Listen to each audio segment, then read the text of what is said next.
I've been told on more than one occasion to never let great be the enemy of good. And as a chronic overthinker and somebody who likes to really deliver what I consider to be the best application method for Seint makeup for mature skin, I tend to do my videos consistently in a way that shows that application method, starting with color corrector versus what we're gonna do today. So today I'm gonna show the girl who wants the quickest application method with the least amount of shades, or maybe you weren't matched to a color corrector because you don't need one, how to still get a beautiful look specifically for a mature skin face.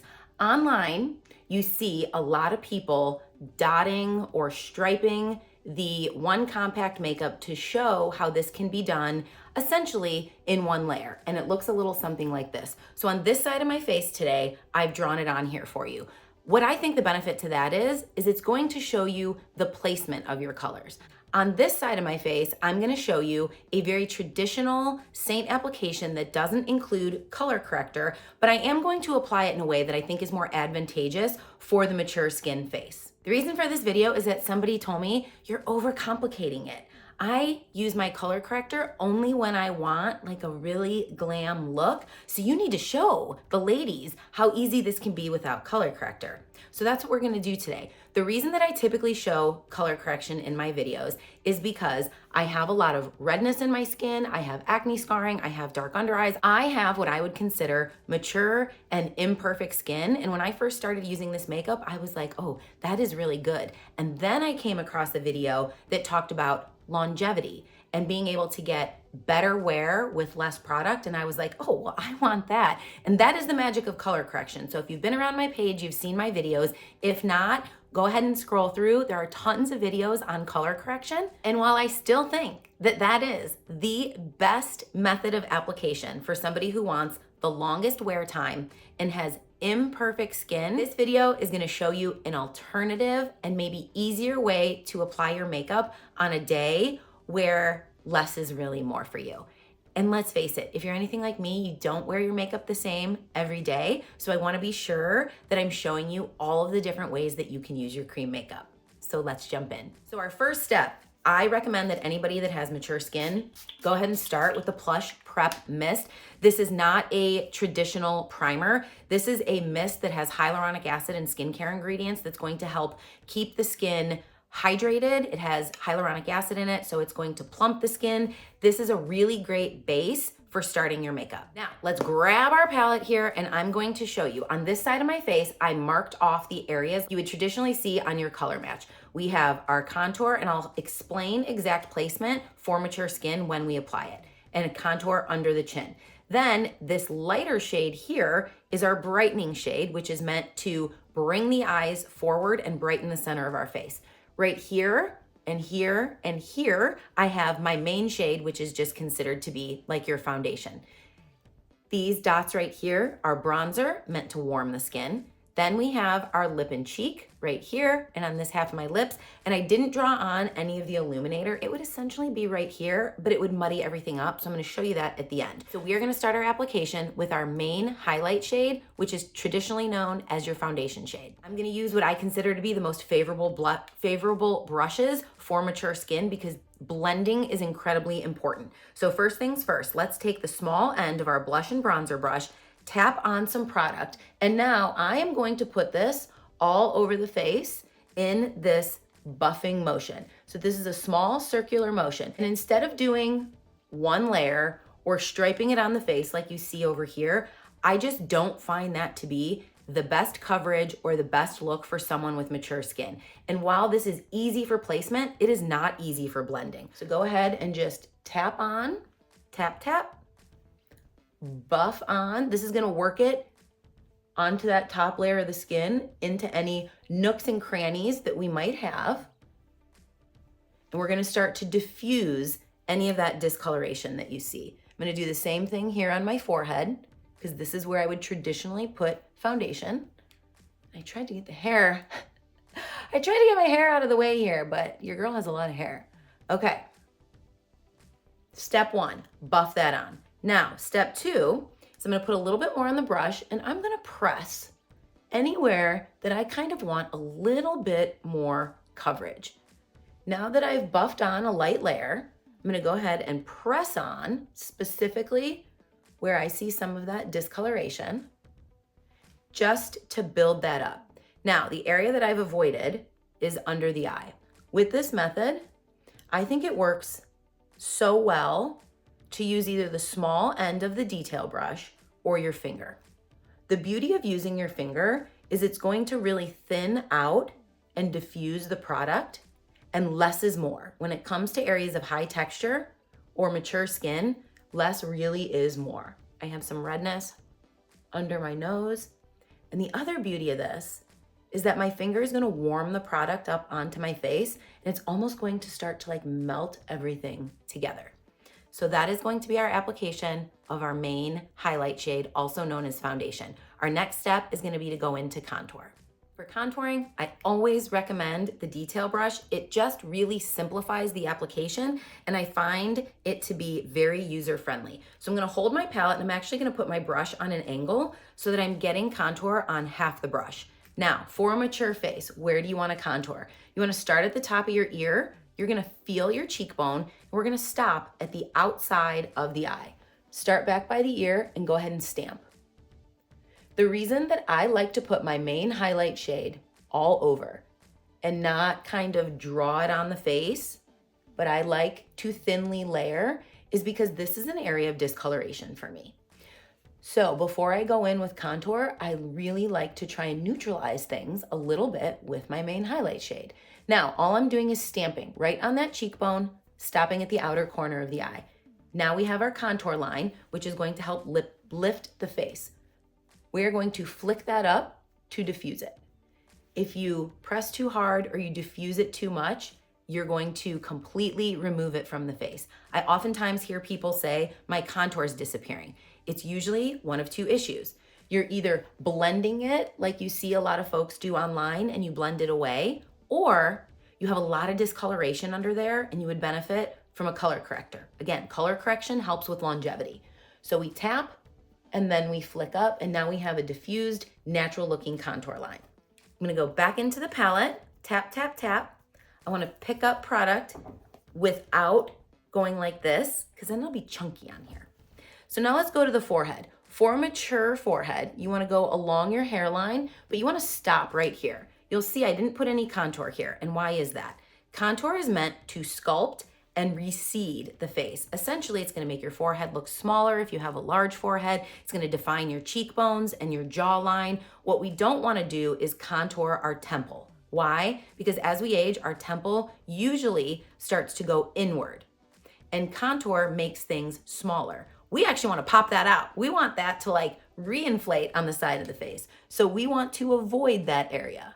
So all I'm gonna do is stamp along the hairline, stopping right here. And now let's go ahead and just push that back so that we don't have any lines in the hairline.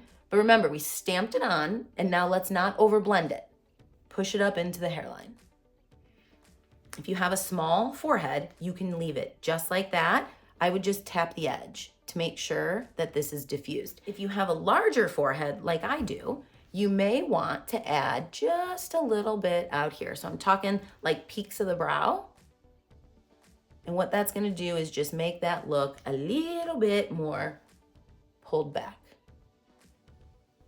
And you'll notice already that we're creating darkness on the perimeter and making the center of our face light. That is the beauty of highlight and contour. It draws away from the areas that we are less excited about feature-wise, and more to the center of the face so that people are looking at our eyes. I'm now gonna take that same brush and I'm gonna go underneath my jawline, because we wanna sculpt this, make this look a little bit slimmer. So from the back of the ear, down, and then underneath we have this divot. You can work it in there and now pull it down the neck. So that again, everything is blended. On this side of the face, I started my nose contour. This is optional. All of these steps are optional. This is just like the full highlight and contour. So I'm gonna take my middle finger. This is what I find to be the absolute easiest way to contour, especially if you're new, okay? rub those together, and I'm gonna hold it in between my brows, and I'm just gonna drag 2 lines down the center of my nose. Contour is gonna make our nose look slimmer, as long as we don't put it out here. So that's why if your fingers are together and you drag it down, you're gonna bring it to here, which is typically where our nose starts to get the widest as we are aging. Now I'm gonna put a little bit here. Again, I wanna make my nose look smaller, and a little bit underneath, and we will blend it, I promise. We will blend it all at the end. Now we can put a little bit under the lip. If contour recedes, meaning pushes back, that means our lips will pop out. And then we are done with contour, and we're gonna move on to brightener. In normal Seint land, when it comes to brightener, what you see is a lot of this. This is not the best application method for mature skin. Why? One, see how that darkness is not even covered? If you haven't taken care of the darkness underneath your eye, something lighter on top is not gonna cover. It's like expecting white paint to cover black paint. Again, it's why we color correct. But in this instance, where we're just doing less is more, we also wanna think about what happens when we put bright colors on top of texture. It actually emphasizes your texture, especially if you have a lot of product on. So we're gonna do less is more. Now I've already drawn it on this side of the face, but all I would do is take that small end of my detail brush, and I would just feather into this area right here. I'll go ahead for the sake of this and blend this. Again, when I drew this on, it's too much product. Way less is needed, but I wanted to make sure that you could see the area of the face. Now here's the really great thing about cream makeup. You could blend it away. You never have to worry about, what if I put on too much? You can blend it or use a beauty blender to remove it. What if I put on too little? You can still work with product on top. It's not a quick drying foundation where you have to work with it really quick or you're stuck with it. It will continue to be blendable. Now I already put brightener here for the purposes of showing you where it goes, but typically what I would do at this step is I would take just a little bit of brightener and go in between a little bit on top of those 2 contour lines. The key to actually contouring the nose is not just the contour, it is the brightener down the middle. Again, darkness recedes, the bright comes forward, so we want to draw attention to the center of the nose and keep it sculpted with the contour, but also we want to tap a little bit of the brightener on the sides of the nose to help that blend. At the very end of this, I'm gonna show you how to use your beauty blender to diffuse all of this together seamlessly, especially a nose contour line. Now, I would also brighten here, which I have drawn on, but I would use way less. So let's just tap, tap, tap. And same here. What we're doing is creating this heart shape around the center of the face that is the brightest, and then this darkness here. I've seen people describe it as like goggles. If you were to wear goggles in the water, this is where you would want things to be brightest, and the outside of your goggles is where you would want things to be darkest when it comes to applying your makeup. So we brighten here, and then we are contouring in this area. I thought that was a good explanation for it. Now, where have we not brightened yet? The under eye. The darn under eye, right? Both with texture and color, it is the most challenging spot. So if I were to be applying without color corrector, I would be using my finger around the eye because I want to get the smallest amount of product, and I'm going to be strategic with it, and I really want to use that warmth to diffuse it into the skin really seamlessly. So I'm gonna go outside of the eye and into that temple area. You can also use that to like clean up the outside of your eyeshadow. I'm gonna do a little bit more, but I'm not going to go right here. This is the most textured part of my face. I'm gonna go right underneath where you see that, see this trough? I'm gonna go right underneath that. If it blends, it extends. So what does that mean? I'm starting lower and really working the product into this thin layer, knowing that as it starts to diffuse and blend, it's gonna move a little bit. And if it's already gonna move up into that highly textured area and give me a little bit of soft coverage, if I start there, I'm gonna have a lot of product. And with mature skin, a lot of product in that area becomes problematic. And now we have this brightening effect around the eye and in the center of the face. You can also take it into your areas where you have smile lines to kind of pop those out a little bit. And you'll notice, as somebody who has a little bit of discoloration in this area, that discoloration is still a little bit visible. It's still a little bit more red here than I would want it to be. And that is something that color correction would correct. But really, this application is no different than like how my skin looks when I wear a skin tint, where I still have some of the color of my skin popping through. I could even go back into my main shade and kind of press on a little bit more here. And now we have a really beautiful, thin, skin-like finish, and I would consider this light coverage. So if you look at this side of the face, the two things left are bronzer and lip and cheek. Before I go on to that step, this is when I like to use my beauty blender. I'll be honest, I consider the Perfector sponge a non-negotiable for anybody who has mature skin, especially if you are layering, because here's what it does. Typically, this is half this size. What you want to do is you want to run this under cold water, get rid of all the water out of it, and then let it cool down a little bit. So this is cool and damp, but it is not wet. This is the perfect prep for doing both blending, but also removing excess product from the skin. So a lot of times, I think people are nervous that they're not gonna know exactly where to put it. What if they put too much? This is your safe gate. This is like your Photoshop finish where you're gonna press this on the skin and it's gonna help diffuse that contour line into the rest of the makeup. If you have a lot of texture here, it's going to make sure that it's not sitting in your fine lines and wrinkles by picking up excess product. And it is a uniquely created sponge. It is not a sponge that was created to apply liquid foundation. It's a sponge that was created to remove excess creams, and there's a difference. The density of it is different. This is really meant for blurring and making your lines seamless while pulling up any excess product that is too heavy on the skin, making it look skin-like versus applying makeup to the skin. So this is a non-negotiable for me.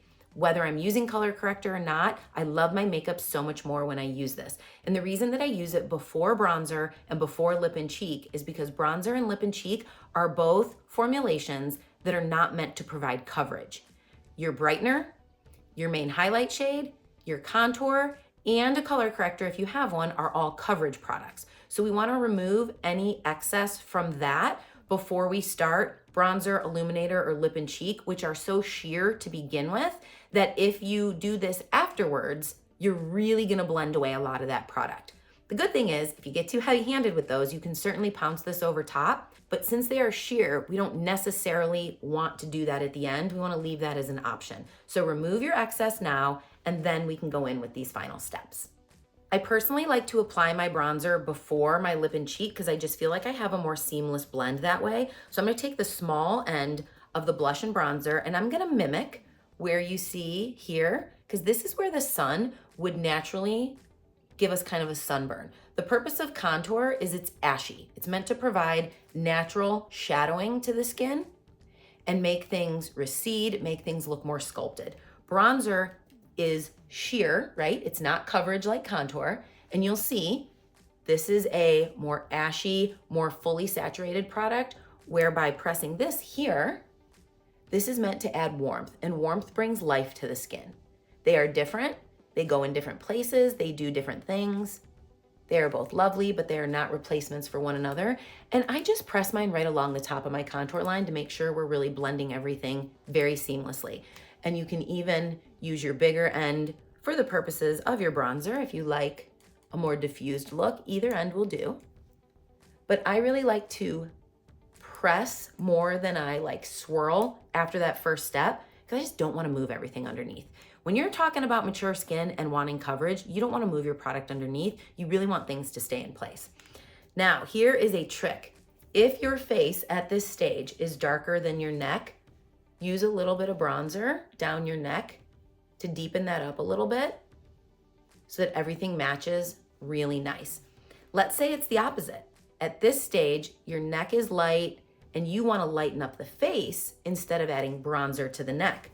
All you would need to do is take your brightener and press it along the jawline to lighten that up a little bit. So you can pick your poison. If you want a lighter jawline to match a lighter neck, press on a little bit of bronzer, press on a little bit of your brightening shade. If you want your neck a little bit darker to match your face, darken your neck with some bronzer. Easy peasy. Before we move on to lip and cheek, I just realized that I did not press this on my nose contour lines because I looked in the mirror and I was like, holy moly. So this is how you diffuse your nose contour lines, by just pressing this on there. Now we can go on to lip and cheek. For lip and cheek placement, here's what I recommend for somebody with a mature face. First, you want to keep out of your smile lines. This will drag the face down and we really do not want our blush there. Where we want it as a starting point is to smile, put 2 finger widths next to your nostril and start here. So you see how we have 2 finger widths outside the nostril. Now we want to go up the contour line. As we put a little bit here, we're gonna be able to see it from the front. It's gonna create a little bit of fullness in the cheeks, but we are mobile people. We move from side to side. So we don't want our blush just here, and we don't want it just here, but we do want it to lift the face, typically. So you're gonna create just a little punch of color here, and then we're gonna go up that contour line, again, marrying those colors together. So that's why when everybody says like, it's 1 layer, it's 1 layer-ish. If you watch a professional makeup artist or anybody who's really obsessed with seamless looking makeup, there's always a layering that takes place for the most blendable looking makeup. It's really not ideal to only put your product in one specific location and never have them overlapping if you have any sort of discoloration in the face and you want more of a muted, blended, natural looking makeup outcome. So I'm going to take my blush and I'm just gonna press, again, blush and bronzer brush, a little bit on the end. If you are nervous about color, go ahead and diffuse that on the back of your hand. Now, 2 fingers, outside apple of the cheek, this is where I'm gonna start. And you'll see it's very diffused. And I'm gonna press that up the contour line. And we're just gonna kind of tap until we've diffused it to the level that we like. Blush is one of the first things to go, whether it's with Seint makeup, whether it's with a full coverage foundation, a skin tint. Our face tends to just kind of take that formulation and like really suck it up, for lack of a better word. So what I like to do is, while I like to blend it, I leave it a little bit more stark to begin with than maybe I would want that final look to be. And I give it some time to work itself into the rest of the products around it. I like to say that Seint makeup is like 80% you, 20% the warmth of your skin. 10 minutes after you apply this, you're gonna look in the mirror and be like, that's even better, because it naturally starts to diffuse as if you had ice cubes on the countertop. Brightener ice cube, contour ice cube, main highlight, lip and cheek, you get it. Next to each other, they're fine, but as they start to melt, the colors start to diffuse together. And while they're still gonna hold their position, the edges are gonna blend together really seamlessly. So try not to overblend when you're first applying. Less is more. Blend it and let it be and see what it looks like a couple minutes after you've applied it to see if you like that look of like the diffusion that will take place. And if it's still too much, just take your beauty blender. One of the areas that I get a lot of questions about, and I myself always feel like it's not as seamless as I would like it to be, is where the blush comes to the brightener. So here, I'm gonna take a little bit of my brightener, and on this line where the blush and the brightener are coming together, I am just going to tap on the smallest amount and really diffuse that together. I don't like any harsh lines, and I certainly don't like my blush sitting here in my crow's feet. So this is just a nice, easy way to diffuse those 2 colors together, and it makes the ideal location for your illuminator. Okay, if you are somebody who likes a little bit of glow, that's what your illuminator is for. So you can use a finger, you can use a sponge. Again, play with your makeup as you're learning this and see what you like better. Do you like your finger? Do you like the small end of the detail brush? Like, what do you like in certain areas of your face? Because that's what matters most. And that's also one of the reasons that I wanted to do this video today is while I might like color correcting my face, while I think that's the best application for me, it may not be your most favorite application, and I need to make sure that I have something out there that really meets the needs of every kind of makeup girly, okay? So today I'm going to use my finger and I'm gonna go outside corner of the eye, just in this area right here, and I'm gonna press on, see that? How that creates that glow? I'm gonna press on just a little bit of illuminator, and I wanna make sure, for me, that I keep it out of this crow's feet area, which is why I'm kind of going right here. Some people will wear a lot of illuminator and it looks beautiful. For me, remember we talked about light colors, emphasize texture. I like a glow. I love that look, but I don't want it to emphasize my texture. So I apply it lightly. I apply it with my finger or with this, and I make sure it's very thin and I keep it as close to away from my crow's feet as I can. Even if I use my finger, I'm gonna go ahead and diffuse that a little bit. I'm gonna show you. You can use this illuminator also down the center of the nose, and that's going to further create that slimming effect on your nose. So you could even do that even if you don't nose contour. If you're like, the contour lines on the nose scare me, just tap on a little bit of illuminator down the stem of the nose and it will draw additional attention to that slim part and make it look more slim. You can go the Cupid's bow and it's gonna pop out the top of your lip, helping your lips look bigger. Do you know what I forgot? I forgot to put my lip and cheek on the rest of my lips. These are dual purpose. So you're also gonna get a nice punch of color if you so choose. And then you would take your illuminator. And you see we added a little bit of contour here to pop the lip out. We add our lip and cheek to the lip, and then a little bit of illuminator here to pop out the Cupid's bow itself. The last thing that I'm gonna do, because I do prefer to set areas of my face where I'm prone to creasing or looking excessively glowy, is I'm gonna use our Vanilla Dust setting powder, and that will literally finish off this look. And I will do my best over here to show you how to blend this. If you're somebody who's been trying to work with the dot or the stripe method, I'll give this a whirl. So our Vanilla Dust setting powder is translucent, meaning it's not gonna change the color of your makeup, and it is very finely milled, which means it's not going to be something that emphasizes texture.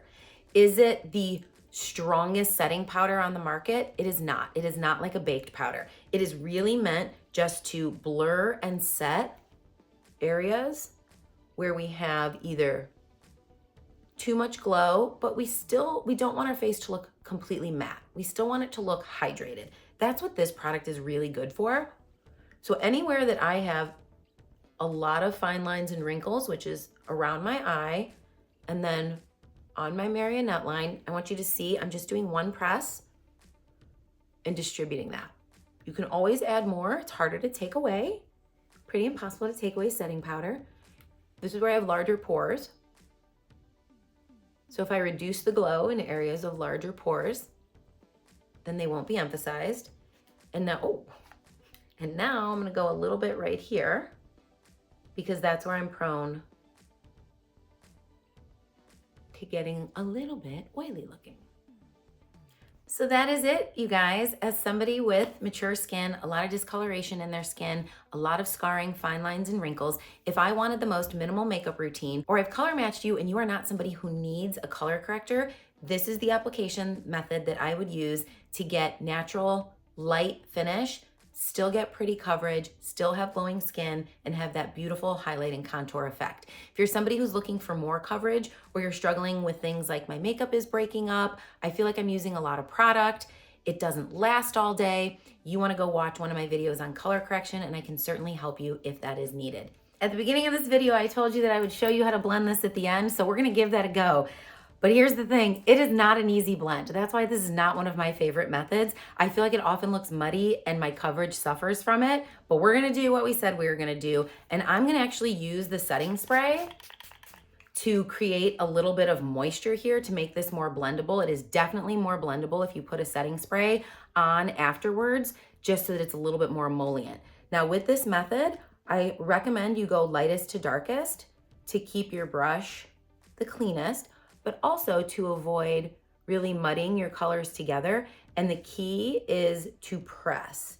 If you start going like this, it is gonna look like a mess. So this is my brightener. I'm gonna do that around the eye. We've already kind of blended this area here, but I'm gonna go ahead and blend on my smile lines.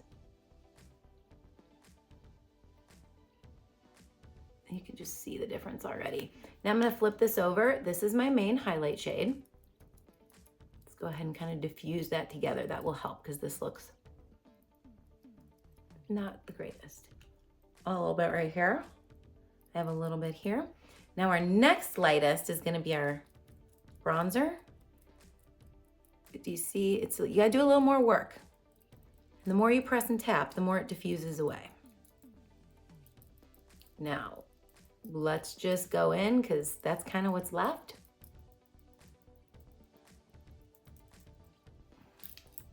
See? It's kind of a mess, right?